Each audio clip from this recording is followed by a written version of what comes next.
What is going on, and welcome back to the Scoped podcast. I am once again your host, Jackson Heaton, Atlanta's rock ambassador, and two lovely, amazing ladies that I have not had the chance to sit down with in years here on the podcast. They are the queens of the Atlanta rock scene, by far. Hannah Zell, Carly Gibson of the Pussywillows for episode 115 of the Scope podcast. Hannah, Carly, thank y'all for coming back on. Thank you so much for having us. It's It has been a long time. 2 years. A long time. Many months. What have y'all been up to?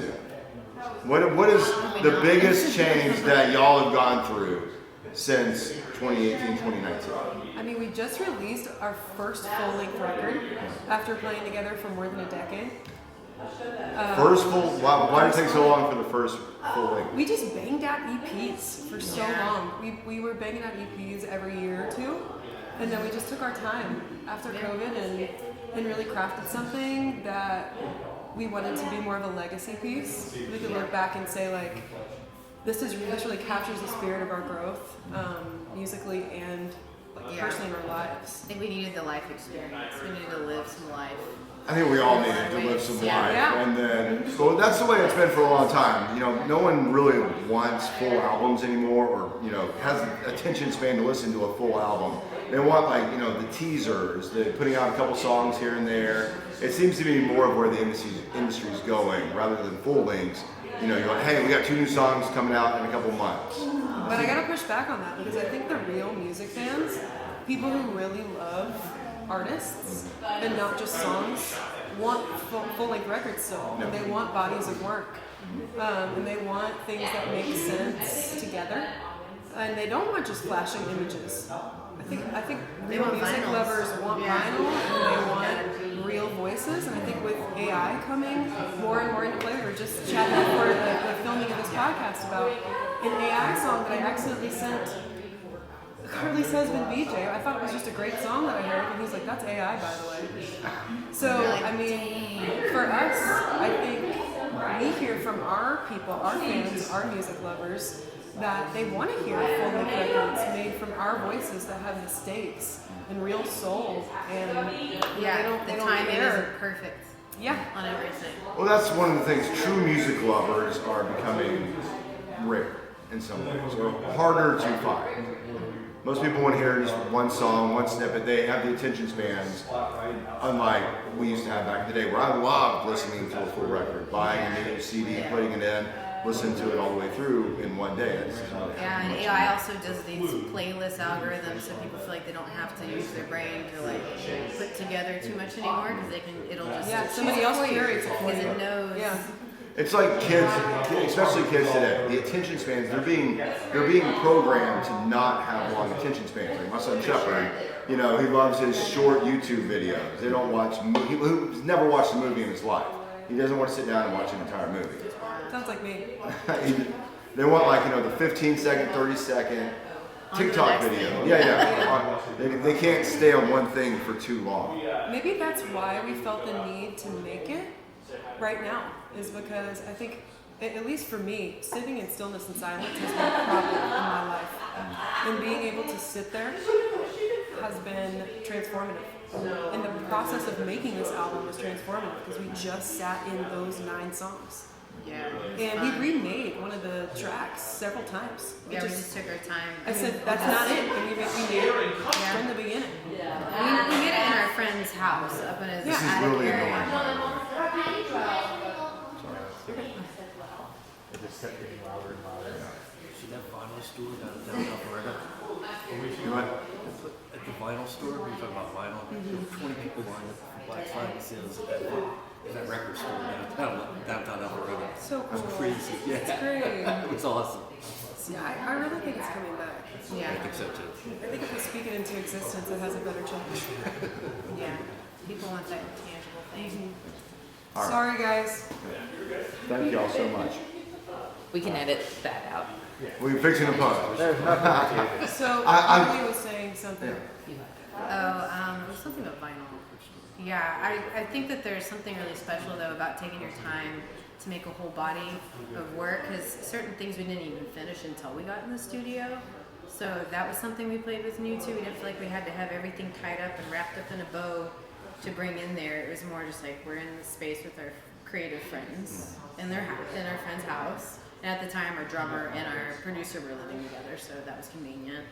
And so, you hang know, out. like we would have great conversations and very healing moments. In between recording, we would go eat lunch downstairs and hang out, you know. And it was just nice to be together with our friends. And it was just Isn't that something so different Perfect. about life experience? Where if you had made your first full record, say 6 years ago, 7 years ago, would have it sounded or had been as polished as you think?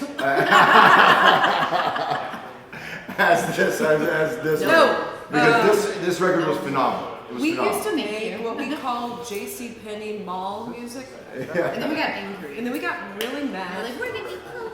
Yeah, and we tried to really, punk it out. And we're Yeah, like, which we needed to do because we were angry. We had a lot of, of that season of life. We were just working through that different season of life.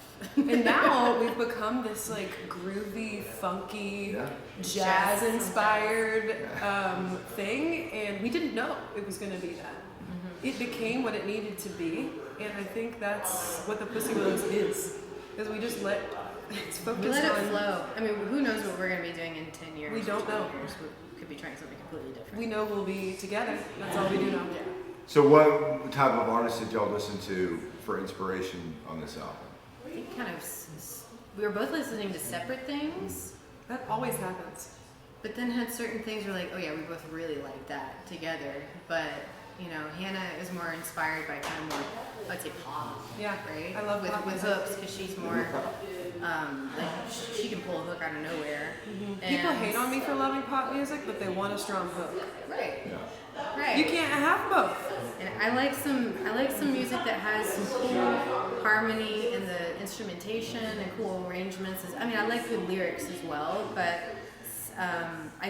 my ear tends to go towards like the full instrumental arrangement of things too, because it emotionally hits me really hard. So I like getting to spend time on the chord voicings and thinking about that. So together it just works. Carly's you our know? music director. Yeah, so Dustin's she'll- also very helpful. Yes, Dustin everybody in the band. Dustin Everybody. Williams. We love you, Dustin Williams. Everybody And David. has their creative ideas, and it's like, hey, what if we try this? Hey, what if we do this? Yeah. We're fortunate to have everybody in the room bouncing off those ideas, so it's very co-produced. And our bass player and drummer, they communicate really well together, so they were able to communicate things that we didn't exactly have to. I don't need but, to know. But I heard them talking about it, like, okay, I hear and just go with that. And it's nice being able to just be like, do something cool with this. You So know? in your new era of life experience, you kind of don't stress out over certain things like you probably would have back in the day. You just kind of let it flow. Yeah, this was I would say a big learning curve for both of us to lean into letting things happen naturally, not forcing it. Yeah, I think like in your early stage of your career, you're really building skills, and you're also building repertoire.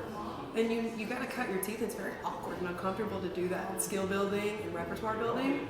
And now that we have those two things, now we can be present to meet the moment and trust ourselves that we have those two things. And even when we don't, we can figure it out and be resourceful and trust ourselves and each other. Yeah. What has getting sober done for you musically? Oh my gosh, it's the craziest, coolest thing I've ever done. It's the hardest thing I've ever done. Every show I played, I'd be like, oh my gosh, this is the first time I played here sober. This is the first time I've done this sober. And Carly has And been... all these memories would come back. Yeah. Other things, and you're like, oh right.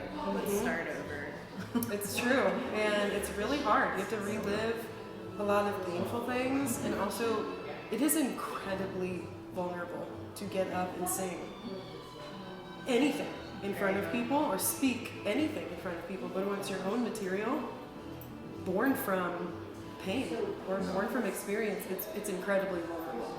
And doing that sober is probably one of the most courageous things I've done in my life. And I mean, I was heckled live after sharing like a pretty vulnerable thing. By a drunk girl. By a drunk girl at a show recently. And even though the song was about getting sober. Yeah, and it's like and it's okay because I put myself out there, and I have to, anything that comes back to me I have to be ready for. But I'm very, very grateful to be this stage. I'm very grateful to have a partner who will stand by me as I try to learn how to love myself, and one day at a time. I did 3 months sober when Aisha and I first started dating, and you're right. The pain or the things you internalize and have to deal with without that crutch, it can be so emotional. Yeah. very emotional. Like even just in that 3 months, and I'm not saying that's a long time to be sober, but it was so many eye-opening things. Or looking back, like you said, things that you did drunk or nights of drinking, and then going back to that place sober, you're like, It is exposure therapy. yeah, and you feel every feeling. Yeah, it's very raw. I told everybody I felt like a raw chicken. Yeah. Especially for the first 6 months, like my skin, I felt everything super sensitive. And I'm sort of used to trying to show up shiny. And that's really hard to do when you're not feeling shiny and when you're feeling insecure. So working through that has been amazing, and I'm about to get a year. I'm really, really excited. Thank you.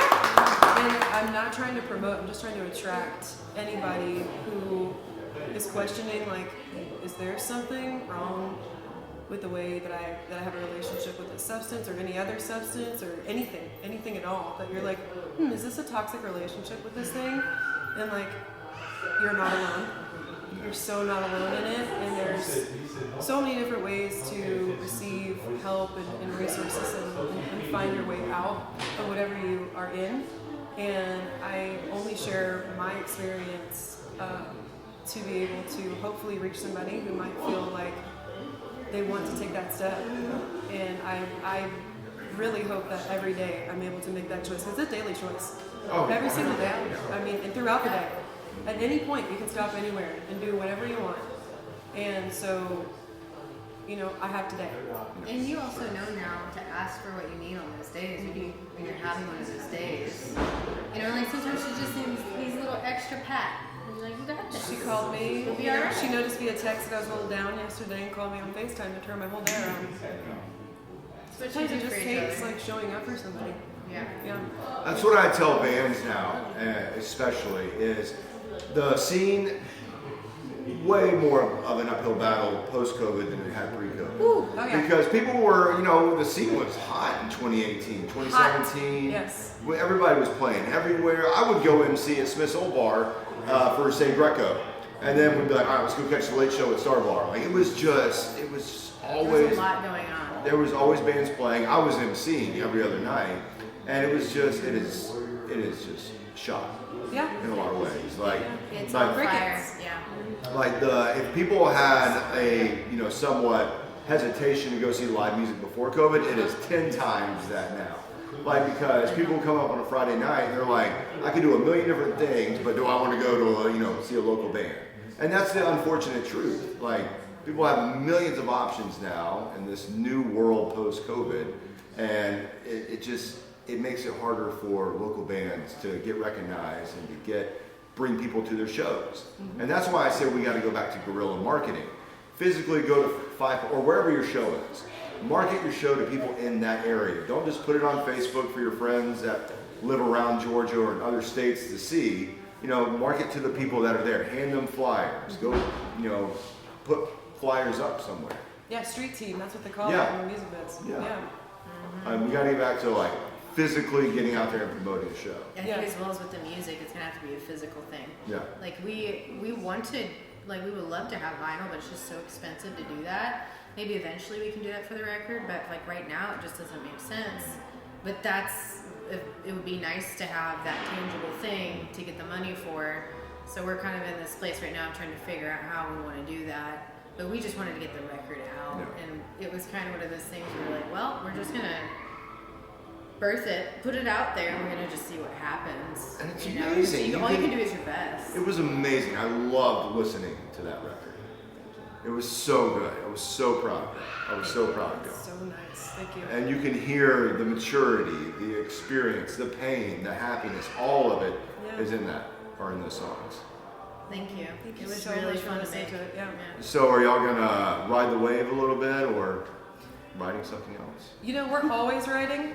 I mean, when you asked about inspirations for this record and just the band in general, I think like I got to fall in love while writing this record, and the like rhythms of my heart sort of wrote this record quickly. Like, and Carly writes the dopest verses you will ever let pass, and like I'm just waiting for another wave of big emotion. And like we believe, kind of like the Beatles do, if you sit down, like how do you sit down and write a song? You sit down and you write a song. Yeah. You just make the space for it. So we're always writing, always. Will we use it? We don't know, but we're always writing. We never stop.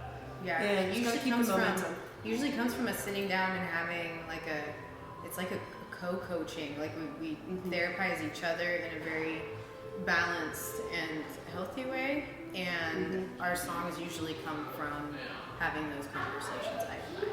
I mean, we say like, hey, I did this thing, I made this thing, but we talk about why, Yeah. and it turns into a whole conversation before anything. It's written on the guitar. I feel like women may understand. Like if you just have a chat with your best girlfriend, that's how we write our songs. That's exactly how we write our songs. Yeah. It's Well, the very thing nice. about y'all are such a team that I think you can both admit that this record would not have sounded the way it did if y'all had been with any other person. Like if you had had someone else, if you had had someone else. No, Yeah. I wouldn't drink. All right, enough of this talk. I want a little personal talk for a second. You know, speaking of sobriety, let me try this. It's very good. It's very good. Turkey cold and brewing beer is very good. So, first time Hannah comes into the station, I'm in one of the rooms prepping, and she just comes in like a bam, ball of fire, and we just had the most hilarious interview. And then Maker's Mark, and then a lot of Maker's Mark are like, we're best friends. Yeah. So, Sounds like me. I was probably 28 at the time. Oh my god. Yeah. No kid, no wife. Yeah. Just, I was 21 then, and I'm still 21. yeah, of course. Of course. All forever 21. Exactly. Forever He gets it. 31. Forever 31. SNL. Yeah. And then when it was in the rock studio, I would just have y'all in, like, y'all do acoustic stuff in the rock studio. We'd be drinking scofflaw. And I don't know how to this day I never got fired. Because, I ask myself that question about my life every day. I'm like, how am I still here? if we had done that in the River studio, they would have fired me in a heartbeat. The River's a little more buttoned up. Yeah. So, Numerous listen to it. were you in, was Carly a part of Sale? No. Okay, so not a part of Sale. When did you come along, Carly? It was during, actually. We Right. just had a side project. That's right. I Yeah. remember, Yeah. Zale had written a record, though, that she was working with Madison Studios, so you were signed. And so at the time, she had a lot going on with that. Yeah. Well, that was the thing. You won our Next to Rock contest Yeah. forever ago, but you didn't sign with the label, or you didn't take the record Yeah, it deal. was a terrible contract. It was? It was one of the worst contracts I've ever seen. I always wondered why you never. A terrible contract. You won't see me signing a bad contract. I'd No. rather have no contract than a bad one. What And it was wasn't what good. was bad about the contract? I mean, I have the memory of that beer, so I don't remember the Okay. specifics, but I'm sure I have it in my computer and can look it up. I just remember it being like bad ownership, bad advance, bad deal, don't take it. I had several lawyers look at it and they were like, terrible. That makes me feel bad for what we were offering. I don't know if it was, we were just a middleman, like, having a Yeah, I contract. mean, you can't hold yourself accountable for whatever terrible contract somebody else came up with. But that was an amazing event because it pitted like the best of the Atlanta rock scene, and it gave. That's why I miss Homebrew. I know I played y'all at Homebrew.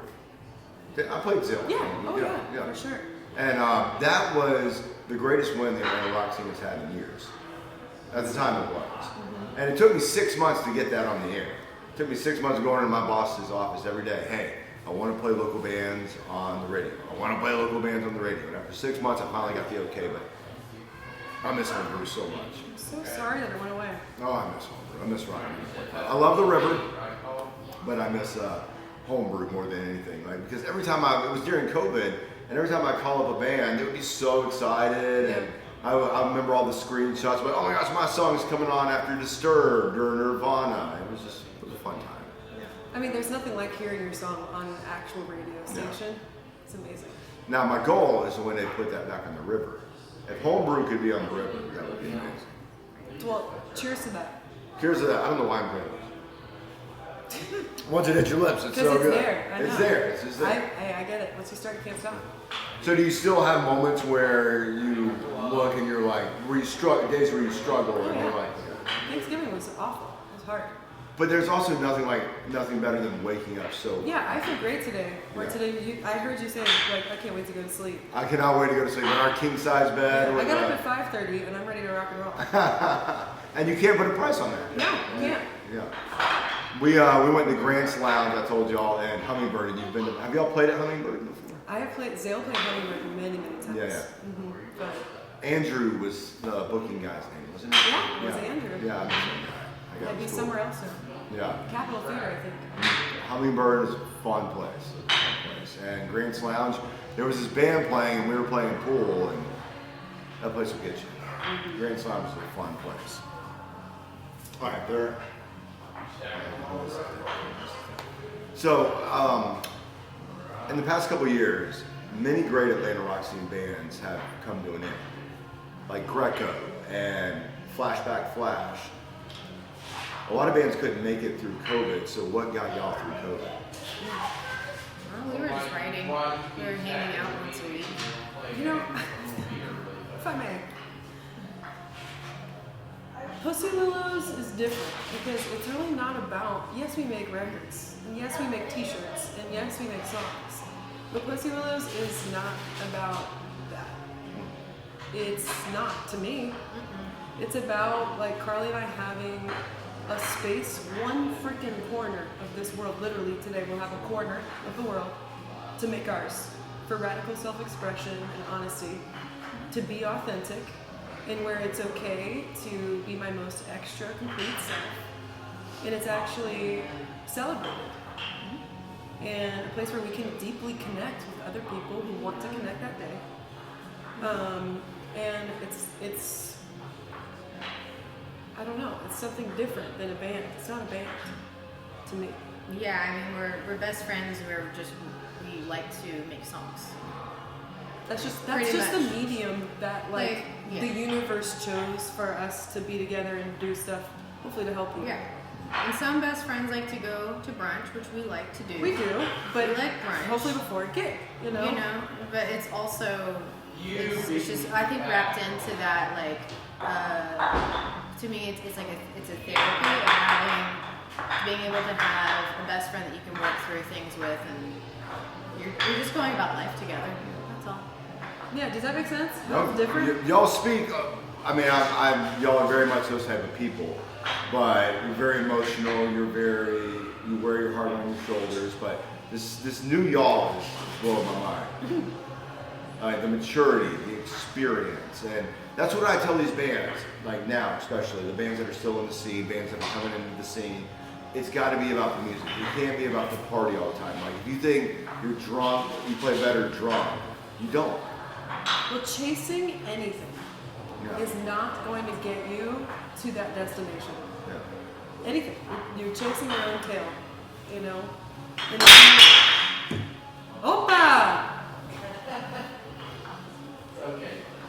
We just want to move forward each day, and it's fun to look back. It's fun to look back, and it's fun to look back. But I'd rather be where I am, where my feet are, than look forward. Yeah.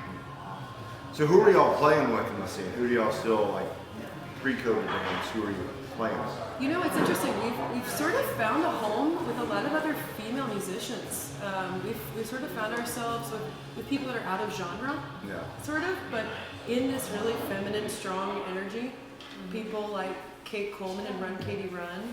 We couldn't be different sounding. Yeah, we couldn't be more But we different. sang backgrounds on a couple of her songs and did like a live video recording, and we have similar ethos. The way she's all about having fun in the process, and she's like, if it's not fun, we're not doing it, kind of thing. And who doesn't want to be around that? I'm trying to think of some other people at the moment. You know, my brain is just We've been working. playing with our rhythm section. They also play with some other bands, and everyone. It's very incestuous as it is in the music scene. But our friends Hey Dreamer, we've done some shows with them, and those were really fun. Yeah, Melody Kaiser. Melody amazing. Kaiser's a female-fronted, badass guitarist. You gotta get her on the show because she has incredible knowledge. She's getting she got a master's degree or PhD or something. She got a master's, in studying music, the music industry. Yeah. Not music itself, but specifically Business. downloads, like the Pers- implications of people being able to. I don't know if you guys know about this, but she says that either now or very soon they're going to be selling shares of songs. What? The masters of songs, as if it is the stock market. It will be a Think music of like stock a market. Beatles song. So you a Zeppelin can song. buy shares of songs. Yes. You got to get her on the show to talk about it. That was something when before COVID, the scene was very male dominated in a lot of ways. And Smith's Old Bar and Star Bar. Was it hard for y'all coming into the Atlanta rock scene as female rockers? Or were y'all really welcomed? Welcomed is an interesting word. You know, Not that, I mean, I'm not trying to say that women don't belong, right? No, I'm just saying, in the rock But in world. the world, Yeah. yes. I'd say that there's always this, not with everyone, but there's kind of this flavor of people, like the women wanting to support each other, but also there were some instances I felt like where it's still like those wounds weren't completely healed. So like we would want to support a bunch of other females, and we would try to get really close and into like this pocket together, and it wasn't always received the same by others. And like I said, I just think it's born from having to push and try and do so much. But yeah, I mean, I think we really wanted to have a closer, more cohesive local scene with other female musicians, but it's tough, you know, because everybody was kind of, I would say, in survival mode, especially in their younger 20s, and we're all just, you know, trying to get to the next place and everything. But I think that in moments that was disappointing and hard, because we wanted to have that sisterhood that we have with other people, and even be like, hey, come in to our world and let's be like a family together. And then COVID happened, and we're like, just us, we'll only trust each other. It's really, and now we're letting more people in. Yeah. So I want to say, yeah, it was a little bit weird sometimes, but we really tried, and we met some really amazing other female musicians that some of them we still keep in touch with. And we still, and we always believe in women supporting other women. It's really important. and as far as like being welcomed in the other parts of the scene, if anything, I think it helped us because it differentiated us. And what's better than one woman front? Two. Do y'all know Vices of Vanity? Mm-mm. Amy Epperly and. Oh, I know. Oh, Amy. Yeah. So she's in Vices of Vanity. And Yeah, they're sweet. I love them. They're really cool. I'm gonna have them on some. You know, people's band names, I don't know, but I know the people. So would you say the female rock scene is closer now? Y'all are getting closer with female rockers now than when y'all first got into the scene? Honey, we just worry about ourselves. As you should. Yeah. We That just most don't- bands do, honestly. I mean, that's kind of It is. you It's- have to a point. And We really do. We all are working other jobs too, so like there's only so much energy and time and space to go out and stay up, and and we both now have pretty solid morning routines of our own. We get up pretty early. Like she's up at 5:30, I was up at 6 today. I was sleeping in. I mean, the thing is, we want to be out and about, but we were speaking earlier about the chasing and Yeah. hustling. That's part of that skill building and repertoire building thing is also hustle mode. It's part of it. And we were in it for a long, long time. And I gotta tell you, my nervous system, my body, doesn't need that anymore. I don't need to prove myself to myself on a daily basis through the Pussywillows, this band, any other band I've ever been in, or any other music project I will ever be in. I don't have to prove myself to myself through that thing. It's nice to be at a point in your life and your career where you still hustle, you still work hard, but you're not, like you said, trying to prove something to Well, you. if you do those things right at the beginning of your career, you've set yourself up for really great, what's the word, retention. No. Yeah. So if you have great shows with authentic, experience and people really connect at your shows, then you'll get asked back to venues without you having to be in hustle mode Especially or when chase or do too you much. treat them as people and you invest into them as people. It's great. I'm still very appreciative in certain ways. Well, everyone is. I have a weightlifting competition next weekend. Oh I wow! do, Are you yeah. doing CrossFit or? No, kettlebell sport. Nice. Okay, So cool. I did it last year, and I'm trying to make Team USA. So if I get a certain number, so I'm doing the long cycle half marathon, which is you take a 53-pound kettlebell and you just clean and press it for 30 minutes without setting it down. Sweet. Yeah. Wow! I did it last year about with the that. 44-pounder, Please and get it's, into it's that. absolutely brutal. Wow! But if I get 300 reps in 30 minutes, I make Team USA. That's Sweet. incredible. Yeah. Yeah. So that's You what get I. t-shirts and How stuff, hard do you man. train for that? Very hard. Okay. I have a home gym, so Okay. I did that. So I got tired of going to gyms, and because you waste so much time. You drive, you get there, you socialize, and so I just wanted to build a gym and be like, Yeah, that's There just you focused. are. So. Yeah. good for you. Yeah, grilling and weightlifting has become my dad era. Those are good dad. Everybody has their thing, and I'm like, I like to grill, and I like to work out in my Are home you gym. a smoker, grill? What's your deal? I have a big green egg, a smoker, and a black stone. What are we those, talking What here? are those? Traegers. Traegers. Yes, We I have got to use one the other day for Thanksgiving. It was very nice. I have a big green egg, and I did my turkey on my big green egg, and it was Yum. Yeah, that's what's up. phenomenal. Are we doing ribs? I Like, love doing ribs. My ribs are phenomenal, are they not? that's my favorite. You really love My ribs are. Okay, if you ever make a batch, holler at your girl. I'll holler It's at not it. too far. No, I I'll should- drink. I should have brought some. We should have had a post-Thanksgiving, Friendsgiving meal here. Ribs Oh, is for the perfect next for that time. too. Mhm. I feel like barbecue or lasagna after Thanksgiving. Those Yes. things. Or anything. I had to find other things because sports used to be, sports were always on my TV, no matter what. Now it's kid shows. Right. I can recite every word to Miss Rachel, of every video. That's So I just watch a lot of children's shows, and then she gets to watch what she wants to watch. I get into her shows too. That's the way to do it. That is a good dad and husband. Okay, gotta stay on the same page. So I don't get to watch what I want. She wants to watch reality shows, You and watch Don't act Housewives? like you don't. Exactly. I What do you get watch? it. Wait, what do you watch? I'm a reality TV person. Big Brother. Okay, no, not like that. You don't like Big Brother? No. What do you have against Big Brother? I don't have anything against Big Brother. Actually, my dear friend Brittany was on one of the seasons of Big Brother. Really? Brittany Hoops. Pretty hoops, yeah. Yeah, she What- was on. She made it really far. Yeah. She did a 9-week or 4-week, manifestation Zoom thing, and I did it, and she would hypnotize me on my couch. What? Yeah, You actually got hypnotized. yeah. I For went, real? well, nah. Were you I'm faking being it a little generous. bit? Were you? I was sleepy. You got a little sleepy.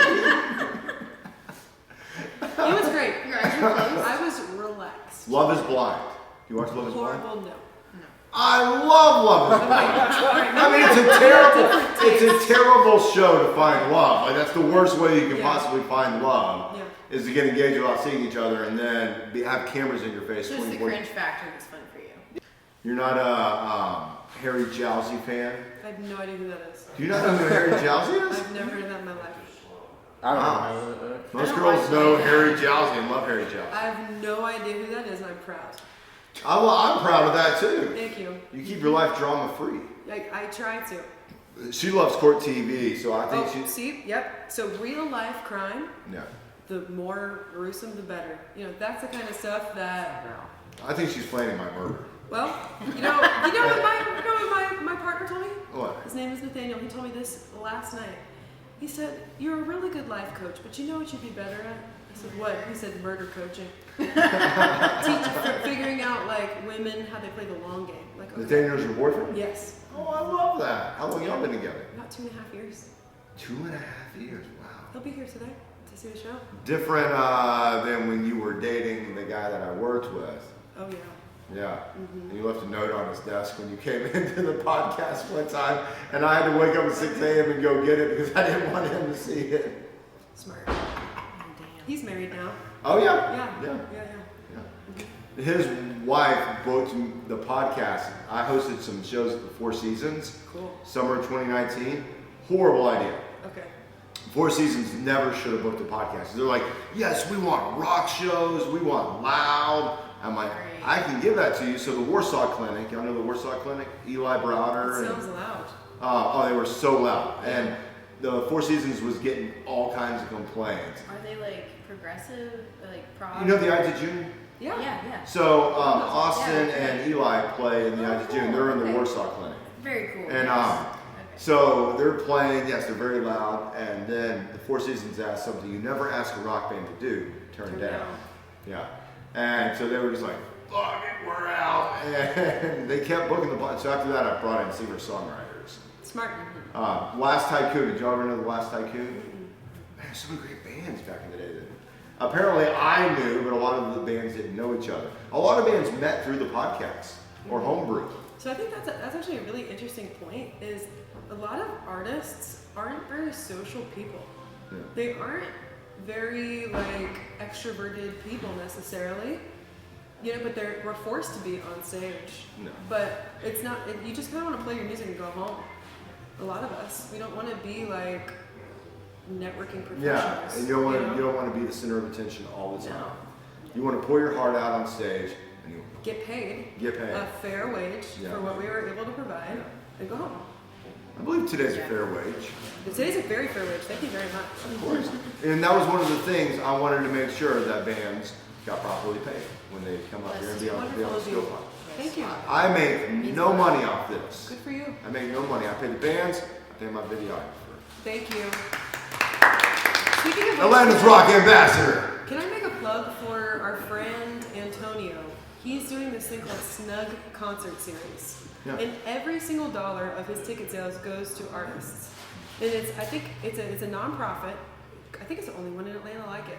Where 100% of your ticket sales goes to the artist. And it's really creative. He finds places to host these amazing artists, and we just want to support them, and he's always supported us. Yeah, And we got to beginning. do a Snug concert series back in the fall, and it was really lovely. And so if you are looking to support local live music, go check out Snug series. Where did I hear that name? Who runs it again? Antonio Antonio, from Libra Musica it used to be. And it was something. Antonio Maximus. Yes, he Antonio messaged me about Maximus, that. He messaged yes. me about that on Facebook. Him and I have talked off and on for years, but it's like Chip. Him and I have known each other for years, but we just met in person for the first time when he came to the podcast. That's crazy. Yeah. Yeah. Like we've talked. I played him on Homebrew twice, and so. Joan Jett or Pat Benatar? Oh, For me, I'm gonna have to. It's surprising for me because I'm very inspired by both. But Pat, Yeah. except for the fact that she wrote "Hell Is for yeah. Children." Hell is That's for messed Children. up. Have you guys heard that song? That song is wrong. It's crazy. the weirdest Just like, song what I've the ever hell. heard. But I like Pat because she was the one that got me into my rock voice as a young teenager. And I always appreciated that she was a really tiny woman. She sounded big. And she was just, I think, a huge contributor to a lot of female rap singers. Joan Jett's great. I think she's just as important, but for me personally, Pepitone. All right, Pat or Hart? Heart. Hart or Aretha Franklin? Heart. Ooh. But actually, I think that's not even fair. I have to go Heart still because I listened to a lot of Heart growing up. I think that's early on. Like I was given Heart Greatest Hits when I was probably 10. I got Heart's Greatest Hits, Abbey Road, Crosby, Stills, Nash and Young, and Amazing. Norah Jones, her first album. Deja Vu, one of the That's greatest one of albums the ever made. best. I love that record. Oh, it's So incredible. I would say, yeah, that's really tough, but I would say Heart. Hart over Pat? Yes. Oh, for sure. What about newer luck? You know, like Maria Brink know. and the Small Man. I don't know who that is. Really? So y'all are still more old school. I'm very old school, Yeah. I will say. I'm like an old lady, so Beatles or the Rolling Stones? not fair. Very But I would say fair. Beatles. Beatles over the Stones. I would say Beatles. I don't like this game. Black Sabbath or the Beatles? Ooh, that's really tough too. I'm still going with the Beatles. Ooh, Because Black really? Sabbath would say Beatles for sure. They would choose the Beatles. Yeah. Black Sabbath or Crosby, Stills, Nash and Young? Crosby, Stills, Nash and Young. Crosby, like Stills, one of Nash the- and Young or Jethro Tull? Crosby's not one. Jethro was fine. I love They're Jethro. fine. But have you ever listened to Ian Anderson's solo music? No. I got to interview I him. don't think you have a different feeling. Yeah. The birds in the trees and it's terrible. Do you know who never got enough love? Steely Dan. I love Steely. I love love Steely my Dan. dad's I love favorite band Steely Dan. and probably my favorite band besides Jethro Tull. I love Steely Dan. Sunday morning Steely Dan. I mean, you won't catch a better vibe. No. Black Cow. Asia. Yeah. Yeah.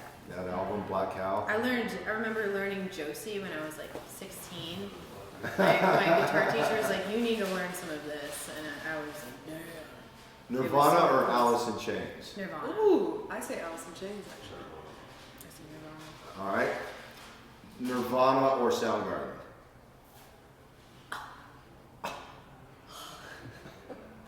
Ooh. Shit.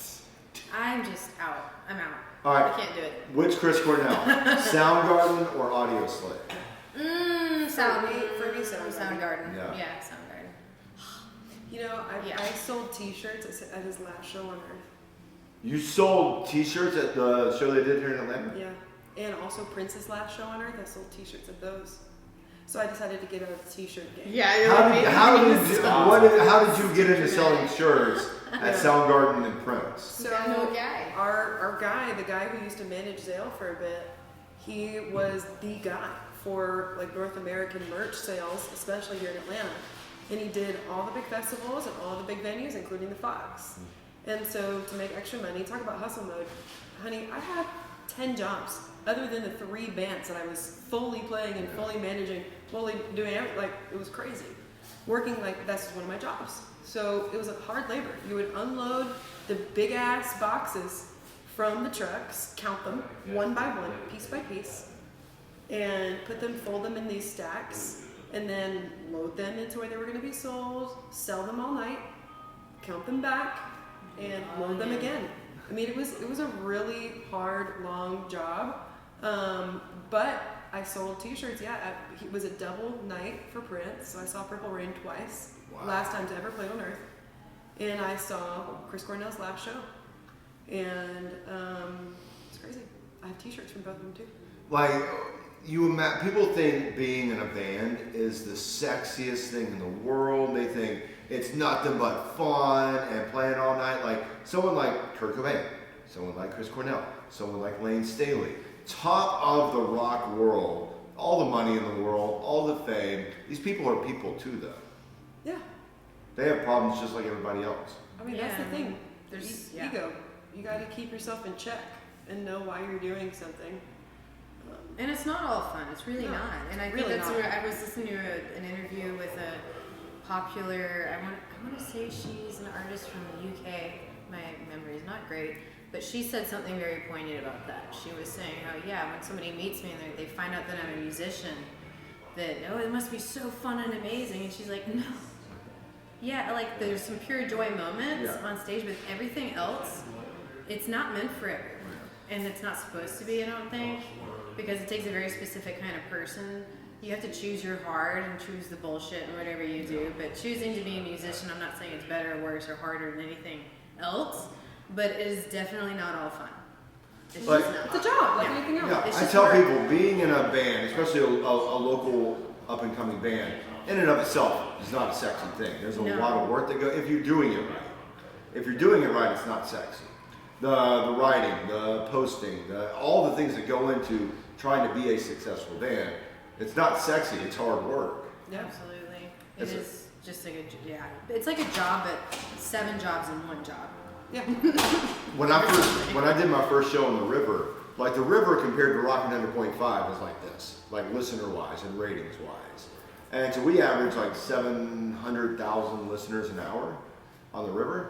And I remember like cracking the mic the first time. I'm like, whoa, this many people that I can't see are listening. And maybe someone's like, wow, this guy's really good. Or maybe someone's like, this guy sucks. But you don't know. Like you just talk and you assume, right? Do you think it's funny with English Nick how we all thought he was being fake English, but He really is. like we he know is Nick. the most. I love Nick. He's I great. hated him when I was at Rockin' 100.5. Yeah. Not like for any personal reasons, Yeah. just competition. I didn't Well, know he's great him. at what he does. It's just Oh, funny he's when the you meet him in best. person. You know, he's like way shorter than you expect. Yeah. And he's like, no, really, I'm from England, and I'm like, oh my god, ever since I was 13, I thought you were a liar. He's one of my best friends now. I absolutely love him. I love him. And but I hated him back in the day. I wanted to hate all of them. Yeah. Maybe that's the thing is like back in the day when you're up and coming or whatever, we all see other people as like threats in some capacity. And I am not a competitive person. I didn't even want to play that. Is this band better or is that band better? Yeah. That made me uncomfortable. Yeah, really? Yeah, because they're not, one of them's not better. You know, they're just different. But, you know, she got into it. And I liked it. And I'm like, she will speak on our behalf. But, like, to me, it's apples and oranges. 100%. Or, like, not even that. Sometimes it's, like, cucumbers and, you know, brisket. Yeah. And I just think, like, there's space for everybody to do their thing. And hopefully people will find something that we do as the Pussywillows compelling enough to like show up to something that we do or purchase something that we offer or have us in their backyard for an experience. You know, that is the thing. I tell these bands, like if I go on Facebook or Instagram and I see an Atlanta rock scene band shitting on a like mainstream band, like, oh, their music sucks, or I could have written a better song than this. I'm like, stop that. Stop, like, do you see other mainstream bands shitting on other mainstream bands? No, they're too busy making music that people pay a lot of money to see. Like, and they're doing their own thing. Right. So I tell these up and coming bands, I'm like, stop hating on someone's music because they made it. Like this one guy who I'm really respecting this thing was like, Foo Fighters are actually a terrible band. And I'm like, one, that's wrong. And, you know, two, like, well, you know what? They made it. Like, you know, Dave Grohl and the Foo Fighters could announce a show at State Farm Arena and they're going to sell it out. Sure. They're going to sell it out. Like, so don't hate on somebody that has made it and just worry about your own music. Oh my gosh, yeah. Another thing is like yucking somebody's yum, if you will. I know you have kids. Have you heard that? No. Yucking someone's yum. It's a So- really good one. Sounds very nice. Yeah. Well, if somebody is like, That does not sound kid friendly. Sounds very, I don't, if that came out of Shepard's mouth, I'd have to wash it out myself. well, if Shepard's friend is like, you know, I love Paw Patrol, and Shepard's like, Paw Patrol is lame. He That loves kid- Paw Patrol, yeah. Right, yeah. but that kid probably won't want to be friends with him Yeah, if yeah. he yucks this kid's like thing that he loves, Paw Yeah. Patrol. So same thing with music in a lot of ways is like let people love what they love. Yeah. We don't know why they love it. It could be like a memory, you know, from their childhood, or it could be just something special to them. And we don't know why people love scents that they love, or songs that they love, or whatever, movies even that they love. It's just let people have their preference. There's plenty of stuff out there for everybody. I don't think we need to be like worried that somebody's going to come take anything, because nothing belongs to any of us anyways. Right.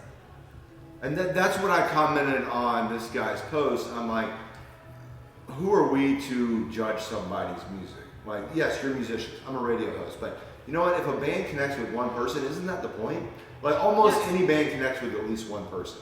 At least one person is going to connect with something that maybe 99% of people say, hey, this isn't my cup of tea. There's one person out there that's going to connect with it. And isn't that the point at the end of the day? For your music to connect even with just one person? Absolutely. There's somebody out there for everybody. Like, if you can change one life through your music or improve one person's day with your music, that's the goal. great. We have a few people that drive pretty far to see us play sometimes. And those are the people that, for me, when I'm having a bad day, I just really think about. Yeah. And I say, you know what? Maybe I do matter. You do. We have been friends, the three of us, a long time.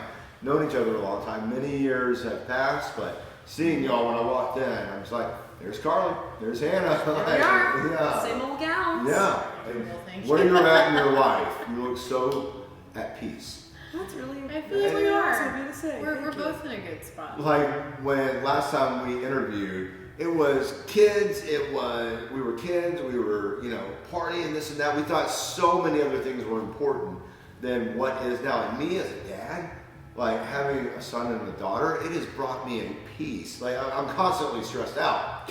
Yeah. Like you wake up at 5:30 for you. I wake up at 5:30 because Shepard's like, Dad, I want a snack. Or just being, Shepherd. And but it's a peace. Like, I'm married to a beautiful woman. I have beautiful kids. Like, I'm like, my life is good. Like, life is good, and y'all's life is good. Like, you found a peace in sobriety and marriage for you. How long have you been married, Carly? 4 years, but we've been together for coming on 15. Oh, God. A long time. Wow. We were together 10 years before we got married. Okay. So it was common law, I guess, at that point. Yeah. It feels That's like a plain long and simple, time. at least. They had Yeah. it was like a 70s themed Due wedding. diligence Great. before. That's so cool. Yeah, so Yeah, the so that pictures was are good. so good. And it was a nice thing to focus on during COVID. It was a fun thing. Basically just putting together like an organized party so our parents could meet. We were going to do like a courthouse thing, but we were just like, whatever, let's just see It how... was seriously the most You're either beautiful going to thing. dress up in a disco or prom. It's like, it's got to be 70s. It's got to be... My step-brother-in-law, he wore like the ruffles, this maroon thing, and he got a nice stash. And he had a buzz going. He was smoking a cigarette and just DJing for us. It was pretty tight. That's so cool. It was It was magical. great. It was a good time. He I- was, of course, there, and my main lady. I knew 6 months in that I wanted to propose to Aisha. I was like, this is it. I have outputted my coverage. And some reason she's sticking around, so I'm like, we got married under an oak tree at Montaluce Vineyard in Monaco. That's That awesome. sounds nice. My brother got Which is ordained nice. just to marry us. Oh, That's how cool. beautiful. What time of year? It was April 30th of 2021. Nice. Yeah. I bet that was gorgeous. It was amazing. And then we went to Jamaica for our honeymoon. And we stayed at the Sandals. I've been there. Which one? In Jamaica? Where were we? Negro. Negril. Negro. And we were staying next to Hedonism, the swingers resort, right? It was the resort next to us, and it was Holy crap. it was 70s week. Oh And my I'm God, not talking so 70s great. era like Did they the- dress up like it? Oh no, they were No, actually 70s. there were No. orgies of Oh my 70-year-old god, okay, people. no, I was thinking Hold on. Whoa. I was thinking like her wedding 70s theme. No, 70-year-olds. You had to be alive for 7 decades. So there's a lot going on with that. Yeah. Yeah, I have a lot to look forward to. we were we were snorkeling one day, and a boat of naked 70-year-olds just Oh, no. passes right by us. And I'm like, I would love to be that free and carefree when I'm 70. Also, no one needs to see that. No one needs to see it. No I offense. saw things that I'll never unsee. No. But it was an adventure for sure. It was an But adventure. hey, they weren't hurting anybody. They're living their life. Yeah, if you don't want to see it, don't Don't look. Don't look. Let them live their lives. But it was a fun vacation, and then we went to Mexico for our 4-year wedding anniversary this past April, and we stayed in Playa del Carmen. And it was I'm just gonna be there next week. in Playa. Flying out Saturday. We have friends there. Yeah. Oh, my Oh, gosh. cool. Yeah, Okay. it's just me and Mom. We're going to a little like resort place. gonna be amazing. It'll be nice. I've never been to Mexico, so I'm It's so excited. fun. The Yeah, food you is know, incredible. Food's so good. I'm very excited We- about there's sushi there too. Oh, Mexican sushi. Yes. Okay, let's do it. It was our first getaway, our first vacation as parents, because we had Shepard and Tatum, but that was our first vacation as parents. Did as you a have a honey- ball? We stayed in the Like, constantly presidential worrying suite. about if they were Oh my okay the God. whole time. So our room was That's amazing. 2,100 square feet wide. Oh my god, that sounds extraordinary. And we had a spiral staircase that took us to our private rooftop pool, overlooking the ocean, and we had a butler. Wow. It was the most incredible vacation. Did he ever. hook you up? He hooked you up. Oh yeah, we had our private cabana by the pool, private cabana by the beach. That's amazing. It was the best vacation ever. It was That sounds incredible, cool. and it was our If you're first. taking sister wives, let me know. And it's like, I'll be your coordinator. Yeah, Just, I'll let you I'm a know. good nanny. You're a good. Yeah. You are good with kids, I'm sure. I love kids. Yeah, and you're gonna love our kids. Our kids are. I can't wait to meet them. They're the best. They're the best. But I want this scene to be even better than it was, and that's why I'm bringing back the podcast. That's why I'm bringing bands up here, and I'm trying to expand because pre-COVID, the Atlanta rock scene was kind of a niche thing that was kind of a best kept secret in the city. Like maybe some bands played up this way every now and then, but it wasn't known. So my goal is to bring the Atlanta rock scene up north. And just with that, I'm done with the queens of the Atlanta rock scene, and they are indeed the queens of the Atlanta rock scene. Thank you for Hannah having Zell, us. Carly Gibson, the Pussywillows. Pussy power. Episode Pussy Power all the way. Episode 115 of the Scope Podcast. What did I used to say at the end of episodes? I have no idea. Wear something tight.